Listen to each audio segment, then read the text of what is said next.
People come to the studio all the time and you talk to them about your philosophy. How would you sum up your philosophy? Can you sum it up? Hamish.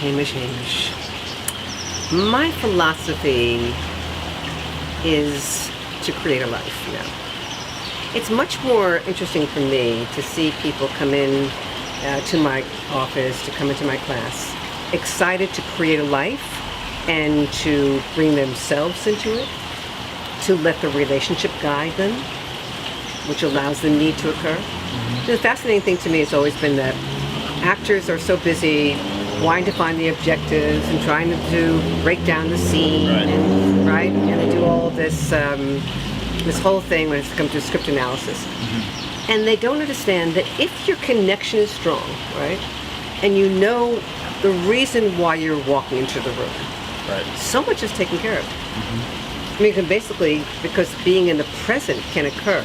Yeah. And I think actors get all screwed up with this whole thing. I have to know what my intention is, what my objective is. My philosophy, I believe, helps people get out of their head. Because in the old days, one would say, where's my relationship? Where's my need? Where's my history? And they tend to get stuck, I think, in that kind of technical approach to acting. And being in the technical mind. And being that technical mind, which is so dangerous. Mm-hmm. I like to call it now the creative mind. Creative mind. And then people come to you, you're always having these discussions, because I know I did this, coming to you with a prescribed set of things, how actors will approach something, and I'm talking about traditional methods. Yeah. How do you see yourself differing from them? Well, the traditional method has always been, I'll give you an example. I'm working with someone right now, and he has a film, because not only do I work with people on auditioning, I also work with people when they've got the part. Right.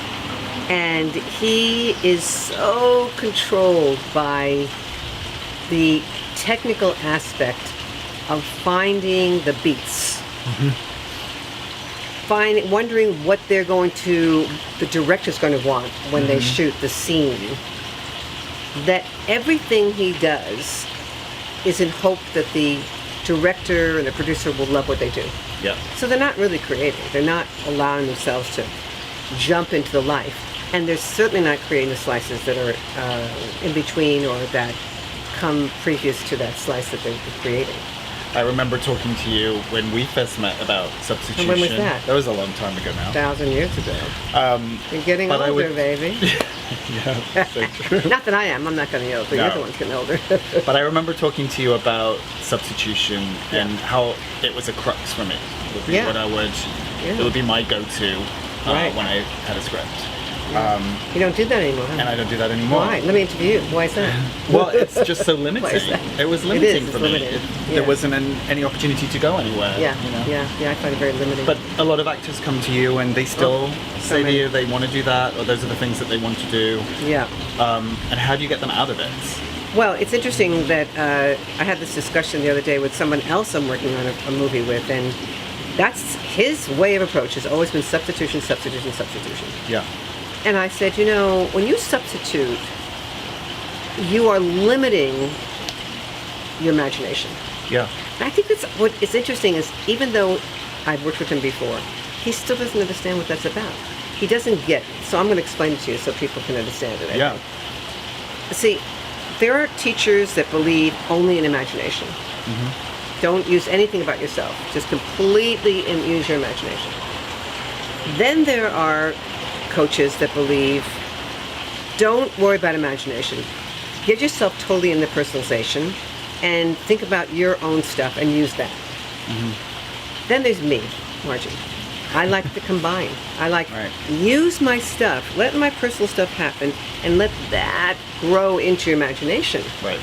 So what happens is someone who, for example, just doing a movie with right now, working with a movie with him, he's going like this. He's going.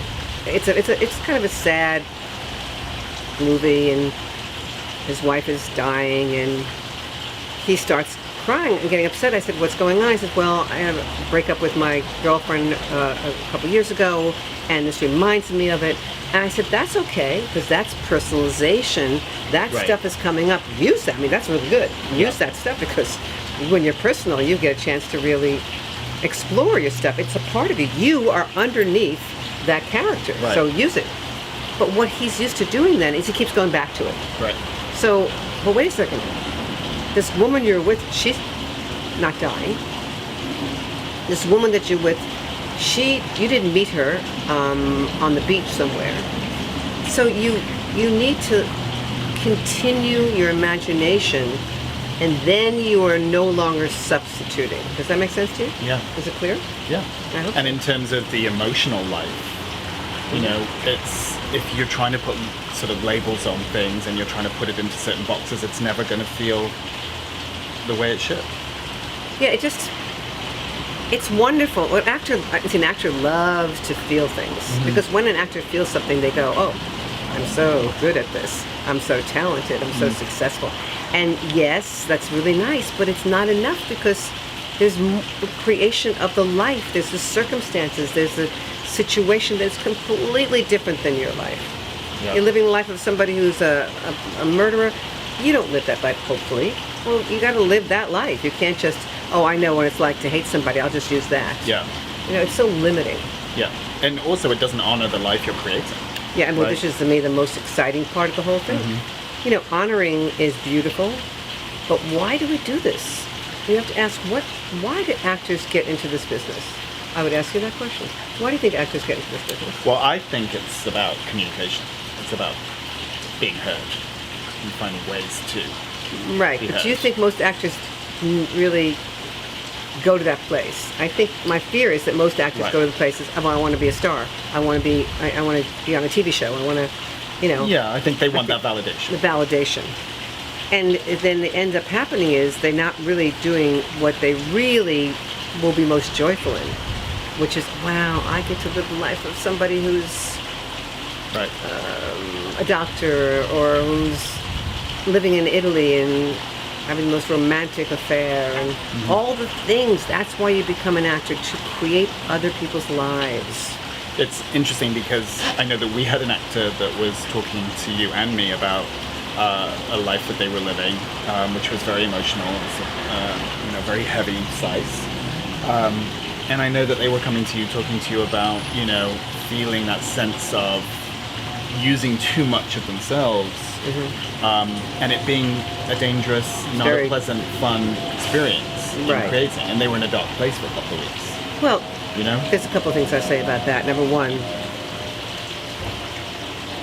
you have to be careful if you want to be healthy, not to overutilize or only use your pain, your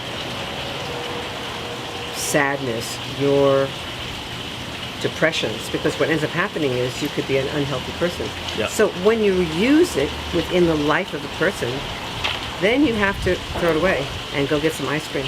Yeah. And throw it away and go have a great time with your spouse and enjoy life. Otherwise, it can make you, not healthy.